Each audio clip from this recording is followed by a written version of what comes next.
Hello, and welcome to Interview Skills Training in partnership with CMPP and Aetna International.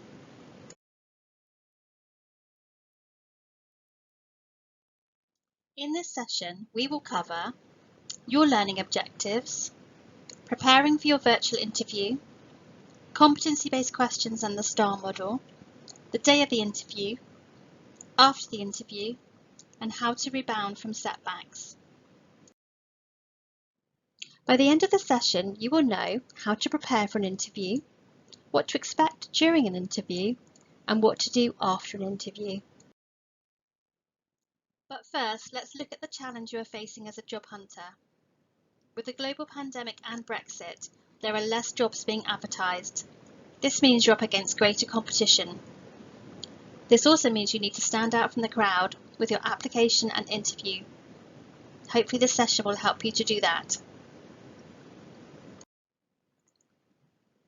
So the era of COVID and social distancing has changed many things, including the job application and the interview process.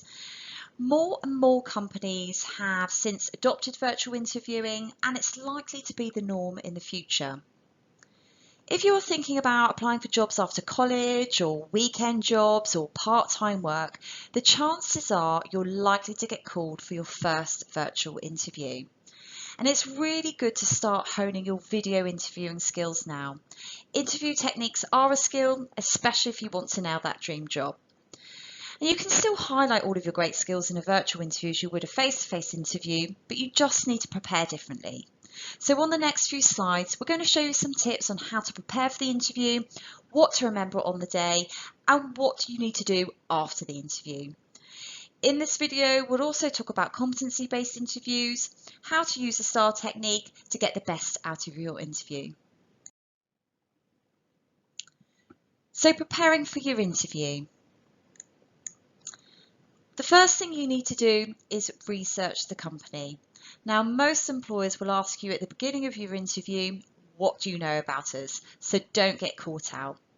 Researching the company will help you come up with talking points and questions before and after the interview. So find out about the company mission, its history, find out who their main competitors are, or any unique selling points about the company. Really show you've done your homework. Number 2, understand the role. Don't wing it. Make sure you read the job description before your interview so it's really fresh in your memory. Think about your skills and qualifications and how they match the role you're applying for. It's vital in any interview that you can explain why you want the job and that you understand the role. Number 3, prepare for competency-based questions and remember the STAR technique. Now, most employers are going to use this style of interviewing, and we'll talk a little bit later about competency-based interviewing and what that means, but essentially, these are questions that are asking you to provide examples of real-life experiences. Think about some good examples you can talk confidently about in advance. There may not be the same conversational back and forth as you would get during a face-to-face interview, so be prepared to give a full answer from start to finish. Finally, practice makes perfect. Video recording yourself before your virtual interview is really a great way to check if there's anything you need to correct before the interview, such as speaking too quietly or even too quickly. Even better, practice with a friend. One of you could be the interviewer, the other the candidate.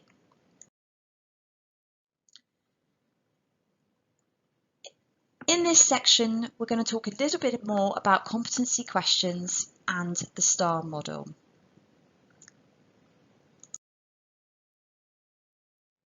So what is competency-based interviewing? Well, competency questions are designed to get you talking. They are open-ended questions which are inviting you to tell the interviewer about a real-life challenge you have faced. Competency questions typically lead you towards describing a situation or a task. For example, an employer may start by asking you, "Tell me about a time when," or "Describe a time when," or finally, "Give me an example when." How to answer a competency-based question. Now, you'll need to do some preparation here, but the job description and the job advert are a really good place to start. Now, using the job description or the job advert, you want to make a list of the key competencies the employer is looking for. Now, competencies are the knowledge, the skills, and the behaviours that are necessary to be successful in the job. These might include customer service skills, communication skills, initiative, or team working. So now you know what competencies the employer is looking for, the next step is to prepare some example answers for each competency based on your experiences. And your experiences don't have to be work related. They might be related to your college or your school career, or could even be related to success in a hobby or your personal life. Once you've developed your answers, practice saying them out loud. But remember, don't overdo it. You don't want to polish your answers too much so that they sound too rehearsed and prevents your personality from shining through. On this side, we have some of the common competency themes. Now, depending on the career or profession you choose, employers will be looking for very specific skills and knowledge needed to do the job. However, there are some key competencies that are essential to being successful in any job.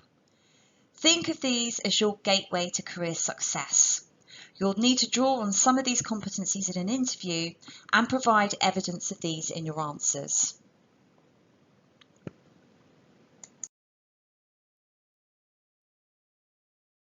So in this slide, we're going to talk about the STAR model for competency-based answers. Now, in an interview situation, some of us can really struggle with the open-ended nature of competency questions. And as a result, we may end up giving poorly constructed or unclear answers. Using the STAR technique will help you structure your answers and will also help to ensure your answers include everything the employer is looking for. So when answering a competency-based question, you always want to try and ensure your answer includes the situation, the task, the action, and the results. So let's look at these a little bit more closely. The situation. So this is all about setting the scene for the interviewer and describing the situation. For example, who you were working with, or working for, or what your role was. Without describing the situation, your STAR is going to be incomplete. The next part of your answer, you need to describe to the interviewer what you were tasked with doing. So what was the problem you faced, or what were you trying to accomplish? Again, without describing the task, your STAR is going to be incomplete. Your next part of your answer is going to be describing to the interviewer what you did in the task or situation that you faced. So for example, what did you do to resolve the problem? Or how did you contribute to resolving the problem? This is a really important part of your answer, and you really need to focus on the specific skills that you used. And then finally, the results. So this is where it all comes together. And regardless of the outcome, you always have to ensure that you bring your answer to a conclusion. So what was the outcome? What were the results? It doesn't matter if the outcome was good or bad. It's how you reacted to the situation. So did you bounce back from the setback, or what did you learn? Now this is a really good technique to help structure your answers and ensure your answers include everything the employer is looking for. You don't have to stick to this too rigidly, and you don't want your answers to sound too mechanical, but it's really guaranteed to help you give a well-structured answer. So in this slide, we have an example of what a competency-based question looks like and a STAR model answer. So in this situation, the interviewer has asked a candidate Describe a time when you had a deadline to meet. The candidate answered, well, last term for my 3 A-levels courses, I had 5 exams scheduled over 2 days. I set out my work schedule to ensure I planned my revision effectively. During this time, I also dropped my volunteering work and football practice from 2 evenings a week to once a week to ensure I met my revision checkpoints. By setting out my schedule on a calendar and blocking out time, I ensured I used my time effectively. As a result, I passed all of my exams. So hopefully you can see in this example that the candidate has clearly outlined the situation and task they faced and what they needed to accomplish.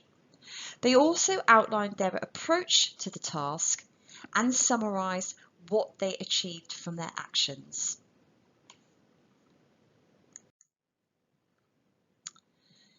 In this slide, we're going to talk about the day of your interview. So here are some things to remember on the day of your virtual interview. Number 1, check your tech. Now, we always suggest logging in at least 5 or 10 minutes before the interview start time. This will allow you to check your audio and your camera to make sure everything is working. It'll also ensure that you're ready and waiting when the interviewer joins the call. Number 2, choose the right setting. Make sure you find a quiet, private and well-lit place to do the interview. Remember to keep your background scene as clear as possible to avoid distractions. A pile of laundry behind you isn't going to be a good look. 3, dress for success. Now, whilst this is going to be a virtual interview and you're likely to be doing the interview from your own home, you should still dress as you would for a face-to-face interview. If in doubt, it's always a good idea to dress as professionally as you can. Number 4, check your tone of voice. Now, in a virtual interview, you're not going to have body language as visual cues, so your tone of voice will be especially important. Make sure you're setting the right impression. If you're somebody that does tend to get nervous, it's okay to rehearse some of your responses before the interview. Maybe pretend you're talking to a friend to help you relax. Number 5, maintain eye contact. Now, it can be really tempting in a virtual interview to glance at your own face on the screen whilst you talk, but you need to demonstrate your communication skills, and that means eye contact. To stay engaged during the interview, make sure you look directly into the webcam when you speak and not at the screen. This will help maintain eye contact as though you were in the room. And finally, take time to pause.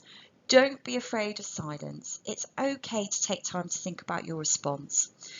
On a video call, it might feel awkward, but there's no problem in saying, hey, let me take a moment to think about that one. It also shows that you're being thoughtful and focusing. All really good skills to demonstrate.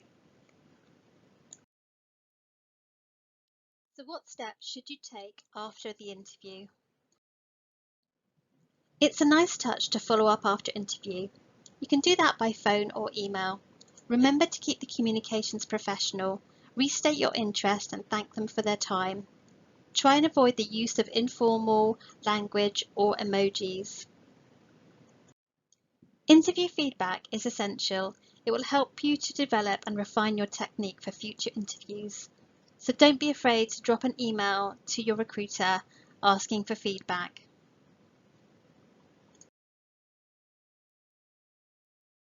Congratulations, you got the job, but now what? Ready to start your new job, you'll need to do a few things. Firstly, set up a bank account if you don't already have one. Find your national insurance number. Be prepared for some pre-employment checks like references. Find out what time you need to be at work each day, how you'll get to work and how long it will take you. Try and do a practice run.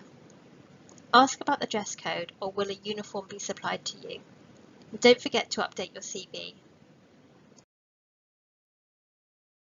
Rebounding from setbacks. How to deal with rejection. Setbacks are inevitable in every part of our lives. How we respond to setbacks is important, and it's entirely up to us how we do that. You can apply a fixed mindset or a growth mindset to a setback. With a fixed mindset, we give up easily, we avoid challenges, and we ignore feedback. But with a growth mindset, we embrace change and challenges. We accept feedback. We put in some time and effort to build new skills and to persevere for success. You've heard of IQ, but what about EI? EI stands for Emotional Intelligence. There are 4 pillars to emotional intelligence: self-awareness, social awareness, relationship management, and self-management. But simply put, it's all about our emotions, how we perceive, control, and reason with our emotions. Studies show that employers value emotional intelligence over IQ. So how does emotional intelligence help us in our everyday lives? It helps us to have the ability to think before we react to things. It creates self-awareness, and it creates awareness of others' emotions. It helps us to develop empathy for others as well. We can improve our EI through listening skills, empathy, and reflection. Don't forget to invest in yourself. Use the time to look at your CV. Is it marketing you, your skills, and experience properly? Once you've updated your CV, upload it to job boards like Reed or Total Jobs. If you have some work experience, create a profile on LinkedIn. Consider volunteering to build experience or soft skills. Use the time to learn a new skill or to develop existing skills further. There are lots of free training courses around. Thank you for taking the time to listen today. We hope you found the session useful. Here are some links to some extra materials you may like to check out.